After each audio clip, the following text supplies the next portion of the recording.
Good morning, class. Today we will discuss the lesson number 5.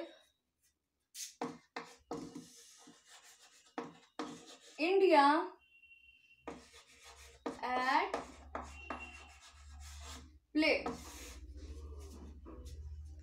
India at play. Page number 29.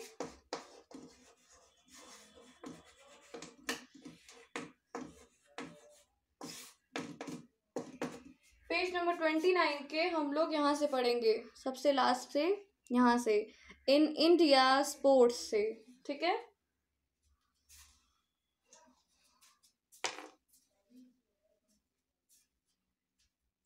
तो इसके पहले हम लोगों ने कुछ स्पोर्ट्स के बारे में डिस्कस किया था, जिसमें खो खो था, कबड्डी था। यहाँ पे हम लोग देते हैं खो खो,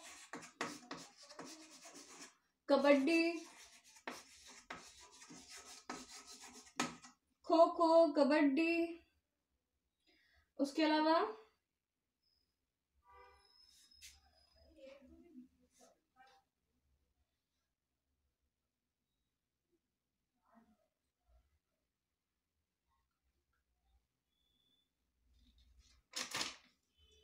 हम लोग आगे के गेम्स पढ़ेंगे। इन दो गेम के बारे में हम लोग पढ़ चुके हैं, ठीक है। तो अब हम लोग दूसरे गेम्स के बारे में पढ़ेंगे, जिसमें आता है in India sports also has a role in celebration of festivals. मतलब हमारे जो त्योहार होते हैं वो कहीं ना कहीं उसमें भी हमारा स्पोर्ट्स जुड़ा होता है, हमारा खेल जुड़ा होता है। काइट फ्लाइंग और पतंगबाजी played passionately by the nobility during medieval times now marks many joyous occasion in India। मतलब कह सकते हैं कि इंडिया के जो कुछ खेल होते हैं वो हमारे त्योहार को भी बहुत खूबसूरत और अच्छा बनाते हैं, उसमें भी काफी ज्यादा इम्पोर्टेंट उनका रोल होता है। और आगे बताया जा रहा है काइट फ्लाइंग या पतंगबाजी। अब यहाँ पे तीसरा गेम आया है काइट फ्लाइंग। काइट फ्लाइंग और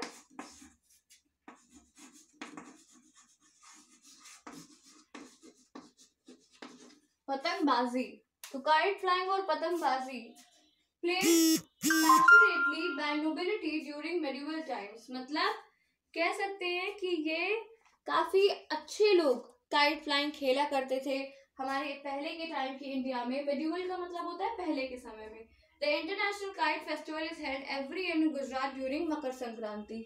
तो Makar Sankranti is a festival, Hindu festival है।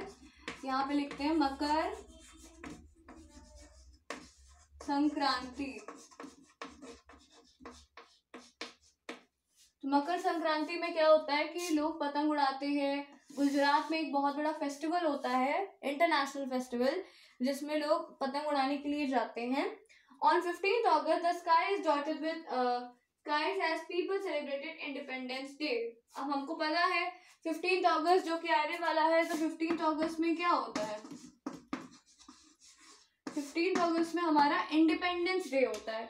तो इंडिपेंडेंस डे कह सकते हैं कि स्काई पूरी तरीके से भरी होती है पतंगों से, और उस दिन हमें पता लगता है कि हम स्वतंत्र हो गए, हम आजाद हो गए। आगे kite battles are also held where one kite flying entangles the string of this and her kite around another and tries to cut it। मतलब अब काइट बैटल्स क्या होता है? काइट फ्लाई करेंगे यानी पतंग उड़ाएंगे, तो एक दूसरे के पतंग को काटना, ये भी एक तरीके का बैटल है, लड़ाई है, खेल है, युद्ध है।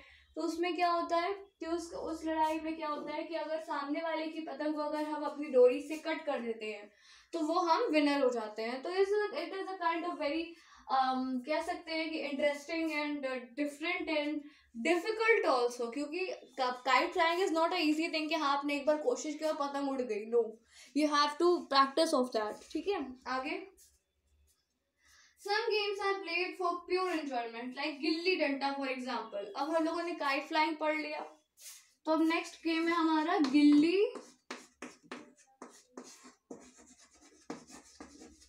डंडा। यहाँ पर बताया जा रहा है जो गिल्ली डंडा का खेल होता है वो काफी ज्यादा क्या होता है, इंटरेस्टिंग होता है। ये पूरे तरीके से सिर्फ एंजॉयमेंट के लिए खेला जाता है। तो अभी तक हम लोगों ने काइट फ्लाइंग के बारे में पढ़ा था। काइट फ्लाइंग में ये बताया गया कि kite flying is a very very very interesting game, और जो कि हमारे हम अपने फैमिली मेंबर्स के साथ अपने फेस्टिवल पे खेल सकते हैं। उसमें से एक फेस्टिवल है मकर संक्रांति, जिस पर गुजरात में इंटरनेशनल काइट फ्लाइंग डे मनाया जाता है, जिसमें पूरे दुनिया से लोग दूर दूर से आकर उस फेस्टिवल को एंजॉय करते हैं, पतंग उड़ाते हैं, खुश होते हैं, उस त्योहार को बहुत ही अच्छे तरीके से मनाते हैं। और बेसिकली क्या मतलब है कि kite flying is a kind of battle game.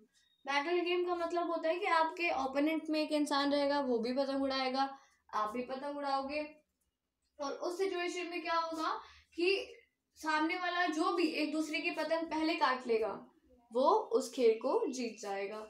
तो ये बताया जाता है कि 15 अगस्त हो गया या कोई इस तरीके का त्योहार जैसे मकर संक्रांति हो गई, तो उस दिन पूरा आसमान पतंगों से भरा होता है और बहुत ही ज्यादा खूबसूरत दिखता है। अब इसके बाद हम लोग गिल्ली डंडा की बात कर रहे हैं। गिल्ली इज अ काइंड ऑफ कह सकते हैं छोटे से स्टोन के बराबर का एक पार्ट होता है जो कि लकड़ी का बना होता है, और डंडा तो आप समझ जाएंगे स्टिक। तो gilli danda is a kind of game which is for the pure entertainment. ये पूरे एंटरटेनमेंट के लिए है, पूरे आपकी बॉडी को कह सकते हैं मूव ऑन कराने के लिए है, क्योंकि गिल्ली डंडा बताया जा रहा है पूरा पूरा एंजॉयमेंट के लिए है।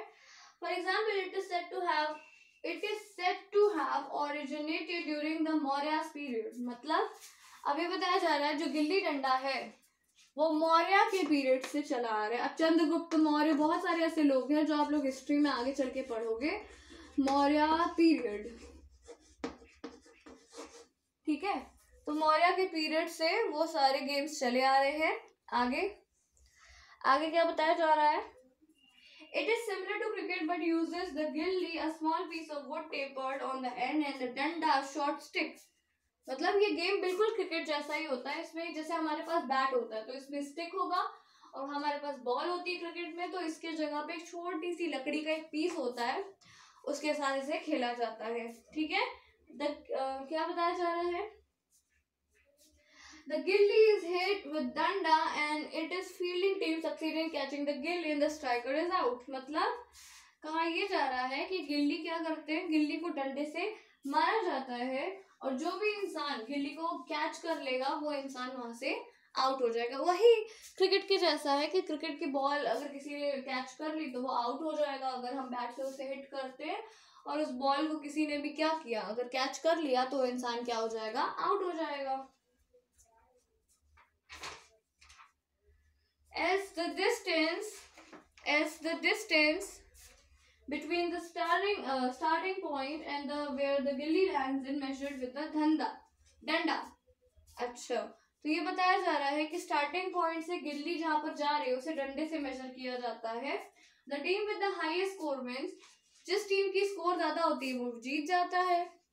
A very popular game among the children in rural India. It is also played in Nepal as Dandibyo and Iraq as अलग ढोलक। तो अलग अलग जगह पर अलग अलग नाम से ये गेम खेला जाता है। जैसे इराक में इसे क्या कहा जाता है, अलग ढोलक, ठीक है, अलग ढोलक।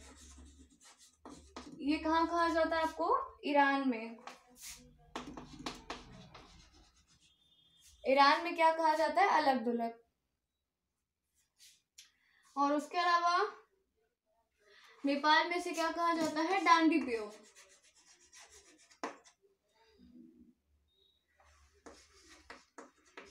डांडीबियो ये नेपाल में कहा जाता है, और ईरान में क्या कहा जाता है, अलग ढोलक, है ना। तो इस तरीके से ये बताया गया कि ये ऐसे गेम्स हैं जो कि हमारे इंडिया में पहले भी खेले जाते थे, अभी भी खेले जाते हैं। अब यहाँ पर लोग खेलना कम हो गए हैं, पर फिर भी ग्रामीण क्षेत्रों में अभी भी इसे खेला जाता है। ओके